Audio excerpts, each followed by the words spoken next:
Misteri makam Sunan Kalijaga dan mistis para santri di Kutub Jadi Kera. Sumber: https://zonapers.com/penulis Tim Zona Press. Jakarta. Sunan Kalijaga atau Raden Said adalah salah seorang tokoh Wali Songo yang diperkirakan lahir pada 1450 M. Dia adalah penyebar agama Islam di Nusantara khususnya Pulau Jawa. Sunan Kalijaga membawa pengaruh besar memasukkan tradisi atau budaya Jawa ketika berdakwah. Konon, kesaktian Sunan Kalijaga adalah menghilang, berjalan di atas air, hingga memiliki ajian lain yang mandraguna. Melansir sejumlah sumber, semasa hidupnya dia kerap mengembara ke berbagai daerah. Maka tak heran kalau saat ini banyak petilasan Sunan Kalijaga. Sunan Kalijaga wafat pada 1513 M dan dimakamkan di Desa Kadilangu, Kabupaten Demak. Menariknya, makam dan petilasan Sunan Kalijaga sering dikunjungi banyak orang sebagai tempat berziarah. Aura mistis juga kental dengan makam Sunan Kalijaga dan petilasannya tersebut. Merangkum berbagai sumber, inilah misteri makam Sunan Kalijaga dan petilasannya. 7 misteri makam Sunan Kalijaga dan petilasannya di berbagai daerah. 1. Makam keramat. Makam Sunan Kalijaga. Tak sedikit yang percaya kalau misteri makam Sunan Kalijaga adalah tempat keramat untuk mengasah kekuatan supranatural. Mereka yang percaya kerap melakukan ritual dengan berziarah ke makam tersebut. Konon, makam Sunan Kalijaga adalah tempat untuk mengisi kekuatan benda pusaka. Namun demikian, juru kunci makam tak memperbolehkan seseorang membawa benda pusaka apapun ke dalam makam. Jadi, misteri makam Sunan Kalijaga untuk mengasah kekuatan supranatural belum tentu kebenarannya. 2. Menghilangkan hodam. Misteri makam Sunan Kalijaga menurut kesaksian seorang juru kunci adalah mampu menghilangkan hodam. Hal ini pernah dialami oleh seorang yang nekat membawa benda pusaka ke dalam makam sang wali. Alih-alih membawa berkah, justru benda pusaka itu tak lagi berhodam. Kesaktian benda pusaka itu luntur dan menghilang. 3. Sosok misterius. Tak cuma di Demak, makam Sunan Kalijaga juga dipercaya berada di Tuban, Jawa Timur. Konon aura magis sangat terasa di makam yang satu ini. Awal mula keberadaan makam ini ditemukan oleh seorang warga bernama Mulyadi yang jatuh miskin. Kabarnya, dia didatangi sosok misterius serba berpakaian hitam untuk merawat sebuah makam yang tak terawat.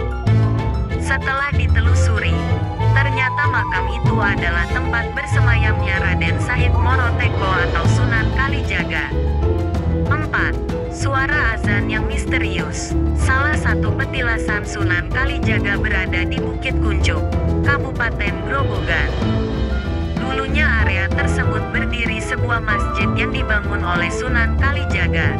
Namun, keberadaan masjid itu mendadak menghilang tanpa jejak. Dari kesaksian warga, sering terdengar suara azan di Bukit Kuncup tersebut. Salah seorang tokoh masyarakat bernama Wakimin mengatakan kalau suara azan itu sering terdengar menjelang maghrib dan isya. 5. Misteri Bukit Surawiti. Misteri makam Sunan Kalijaga. Petilasan Sunan Kalijaga yang mengundang misteri lainnya adalah Bukit Surawiti.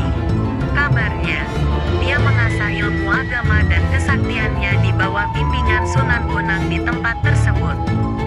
Konon, di Bukit Surawiti terdapat ring silir tongkat Sunan Bonang. Seiring berjalannya waktu, tongkat itu berubah menjadi serumpun bambu. Di sana, Sunan Kalijaga menerima ujian untuk menjaga tongkat milik gurunya tersebut. 6. Sumur yang tak terlihat. Sunan Kalijaga kabarnya pernah singgah ke sebuah desa di Kap Blora. Menurut juru kunci Mbah Joyo, petilasan itu menyimpan banyak misteri. Salah satunya adalah ketika suatu rombongan hendak mandi di sebuah gelombang yang dulunya jadi tempat Sunan Kalijaga membuat batu bata. Dikira gelombang batu bata itu sumur yang bisa dipakai untuk mandi. Mereka datang serombongan seperti orang mandi di tengah ara-ara yang tidak ada sumurnya, kata Mbah Joyo. 7. Kandang bebek bernuansa mistis. Misteri petilasan Sunan Kalijaga lainnya disampaikan warga Duku Karanglegi, Supardi. Sebelum warga ternak bebek, Sunan Kalijaga sudah ternak bebek pada masa lalu. Dia mengatakan kalau gelombang kandang bebek yang dipelihara Sunan Kalijaga itu kental aroma mistis. Warga sini Karanglegi tidak ada yang ternak bebek. Tidak ada yang berhasil beternak unggas itu, ungkapnya. Benarkah para santri dikutuk jadi kera? Sunan Kalijaga adalah satu dari 9 wali sana yang menyebarkan agama Islam di Pulau Jawa. Berbagai mitos tentang Sunan Kalijaga terdengar dan diceritakan secara turun-temurun. Sejak zaman dahulu, kisah dikutuknya para santri menjadi kera di petilasan Sunan Kalijaga ini masih dipercaya hingga saat ini. Lantas apakah benar Sunan Kalijaga memberikan kutukan secara langsung kepada santrinya dan hal apa yang membuatnya murka? Jadi banyak yang mengatakan Sunan Kalijaga mengutuk santrinya. Padahal Sunan manusia biasa, kata Raden Edi, juru kunci petilasan Sunan Kalijaga.